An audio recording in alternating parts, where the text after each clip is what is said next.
Hi guys, welcome to Wicked Wednesdays with the Water Witch. My name is Anwyn, and today we're going to be talking about how to create some different sacred waters. I am video blogging from a new location, but there is going to be a little bit of back noise with some traffic over here on the road, so I apologize for that, but hopefully it won't distract with what we're going to talk about today. So we're going to talk about how to create sacred water. And I have several different things here today to talk about because there's really not a right way or a wrong way to do this. The wrong way, I guess, that you could make sacred water is going to your tap, filling it with water, and being like, yay, we have sacred water. It's a little bit more difficult than that. So that's the one wrong way that you can do it. But for the most part, there's really not there's not one way. There are many different ways, and so I wanted to talk to you about using some of these things that I have in front of me today. So first things first, to make sacred water, you're gonna need some sort of vessel. Some people like to use clear bowls or mason jars, and those are great.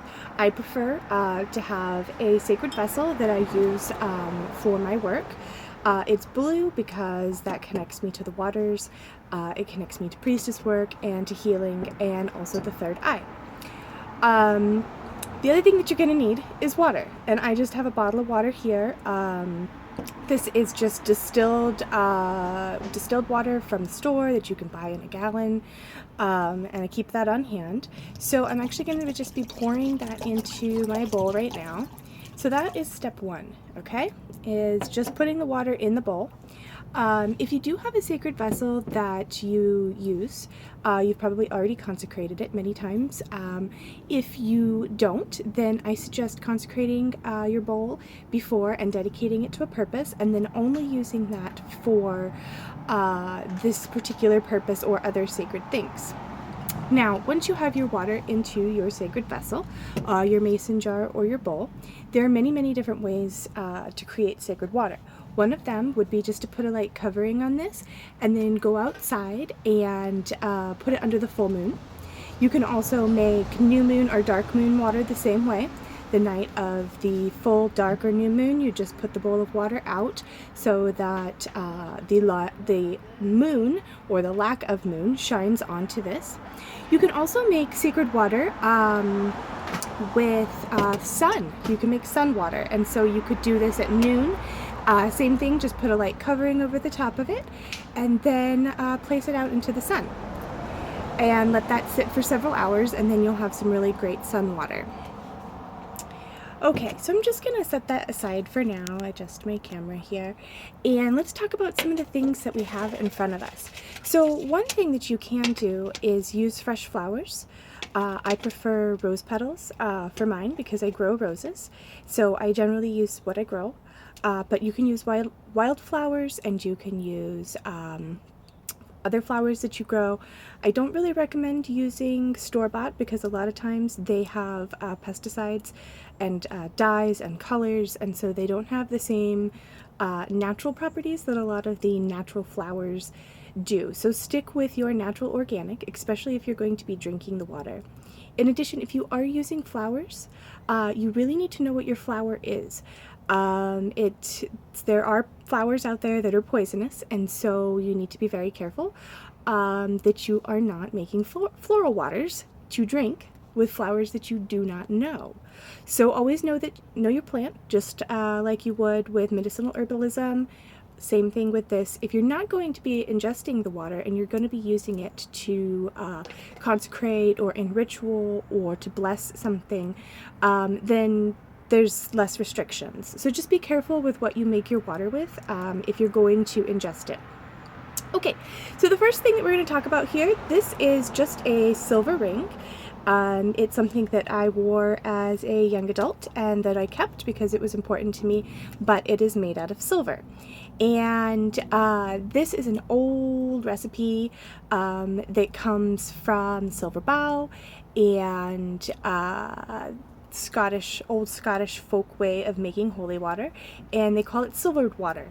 And so you can either use a silver ring, a silver chain, or if you really want to connect with the energies of the moon, use a silver coin. Silver coins are a little bit expensive sometimes, so you could see why I might use the ring. So simply all you have to do is take the ring and place it into your vessel with your water here, and then just let it sit out under the full moon, and or for 24 hours, either way, depending on what your intent and purpose is.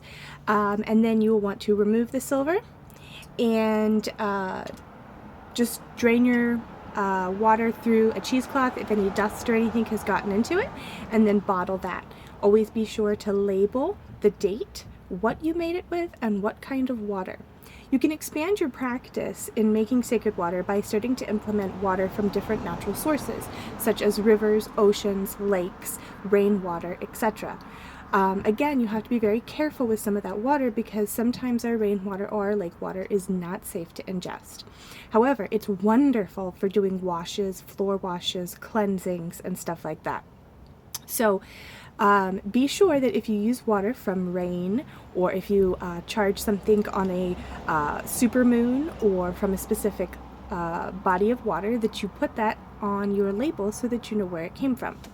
Okay, a few more things here to talk about is now stones. So we've talked about how to make moon water by filling your water, covering it, and placing it under the moon. We've talked about water, sun water, pouring your water in your vessel, setting it out under the sun, and making sun water. We've talked about the silver water with using silver to create it. And now I'm going to go into talking about how to make water with different stones. And there are lots of different kinds of stones that you can use, but I picked 4, well, technically 5. I'm keeping another one down here for the very end. And these are quartzes and agates. I have a blue lace agate here. I have a rose quartz, a smoky quartz, and a quartz ball here. So you can use any of these to create different waters. The quartz, this one here, this is a great addition to use with any of your moon water, and all you have to do is place that in there. It's really great if you use a piece of quartz in your water and set that out under the full moon. That really enhances the properties of your full moon water. If you need to make water that uses quartz, but it's not a full moon, you can also simply just make quartz water. A very wonderful blend that I like to do is a little bit of quartz and a little bit of seawater, and charge that to do blessings around my home. Okay, so, oops, just dropped it here. All right, so we've had, oh, I wanted to show you the bottom. Here we go. Okay, so you can kind of see my little pebble rolling around there in the bottom. All right, so the other thing that you can do is, quartz is very, very popular. It's something that people love to use. So I actually selected 2 other pieces of quartz here, a smoky quartz and a rose quartz. And the reason that I did these is because smoky quartz is really, really great for helping to remove blocks. And so if you are working through shadow work, if you are needing a little extra protection, if you want to connect with the dark moon energies, then use a piece of smoky quartz. It's also really great if you're making dark or new moon waters to use this in there to enhance the properties of those nocturnal energies that your water is being made with.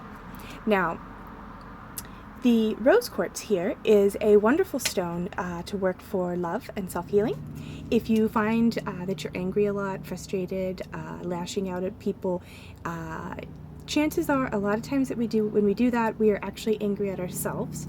And so I pull out my rose quartz water for that, and I really work on self-love and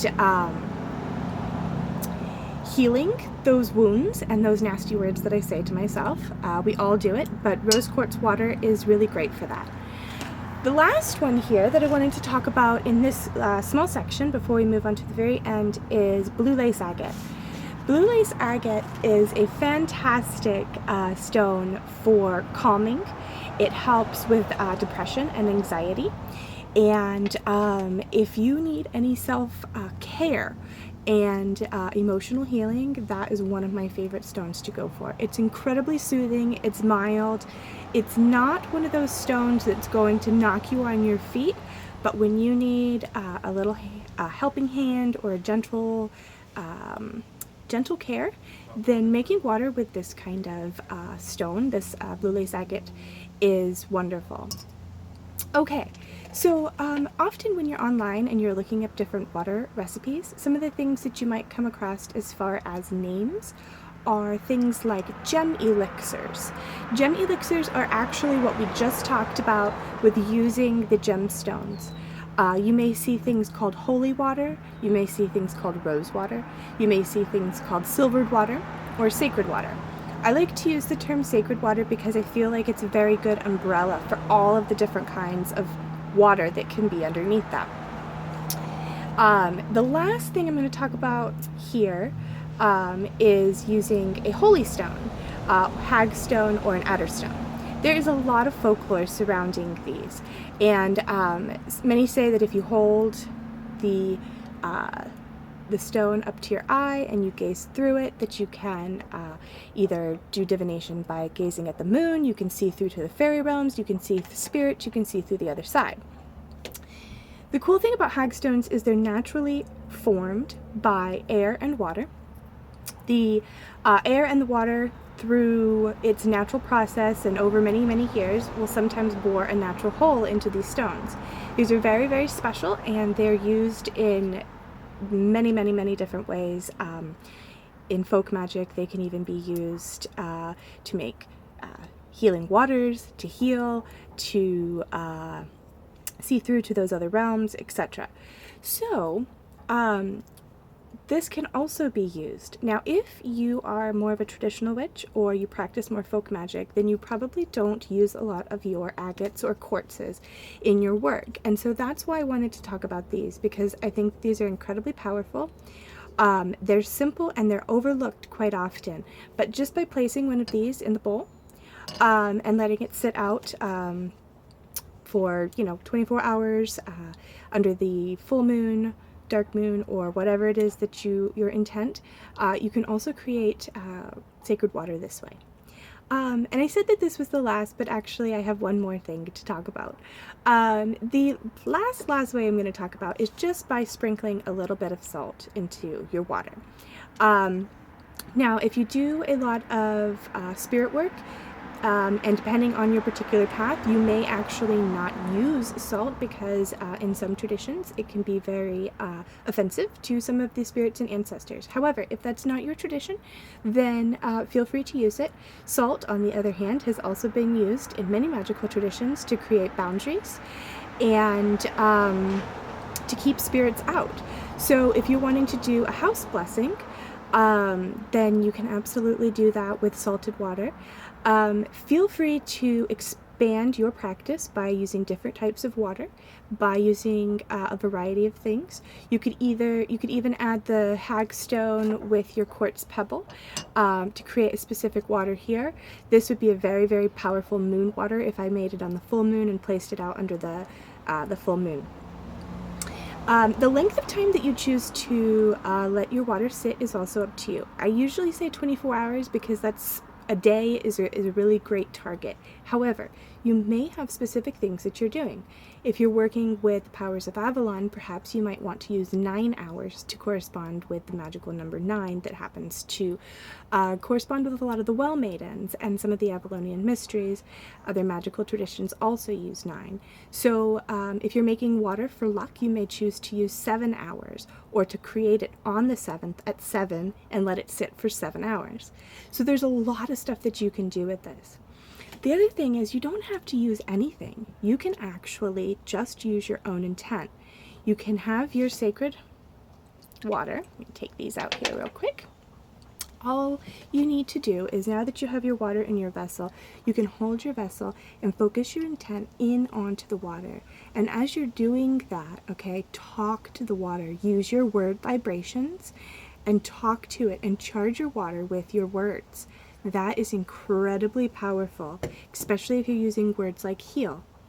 Also, when you are charging with water, when you are charging with words, be sure to use the present tense. So don't say things like, this water will heal me. You don't want to do that because that's in the future and it's always, it will.